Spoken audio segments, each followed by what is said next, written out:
గారు సార్ మసూరిలో నేను నా కళ్ళతోటి చూసా 4:30కి లేచి 5 నుంచి 6 వరకు జిమ్ చేసుకొని హోటల్లో చేసుకొని he uses to come to the shoot by 7:30 morning.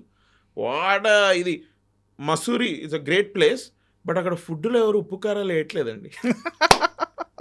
నాకు అక్కడే ఒక మోటివేషన్ వచ్చింది, ఒరే ఊరికే తినాలని ఎందుకు తినాలి భయ్యా.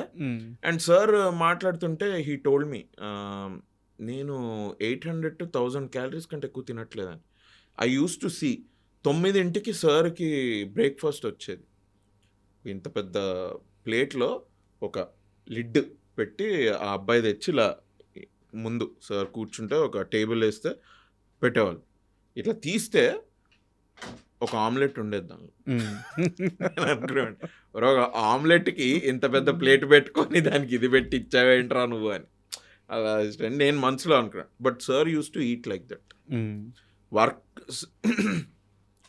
మీ personally apart from Anil garu writing and how entertaining the film is and everything, boss is boss or boss is back అని మీరు వింటున్నారు. అండ్ నేను first day when I've seen 40, 45, 50-year-old uncles లేచి డ్యాన్స్ చేయడం, విజిల్స్ కొట్టడం, ఇదంతా ఎందుకు అవుతుంది తెలుసా?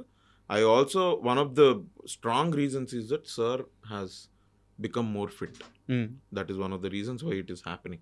And నా కళ్ళ ముందు చూసాను నేనైతే సార్ని. ఒక్క ఆమ్లెట్ 4 o'clockకి సార్ మాకు కూడా ఇచ్చారు ప్రోటీన్ బిస్కెట్స్. ఎంత పెద్దగా ఉంటాయి తెలుసా? ఇంత ఉంటాయి, మన కోకోకోలా బాటిల్ లేదు అంత ఉంటాయి ఆ బిస్కెట్స్. తర్వాత నేను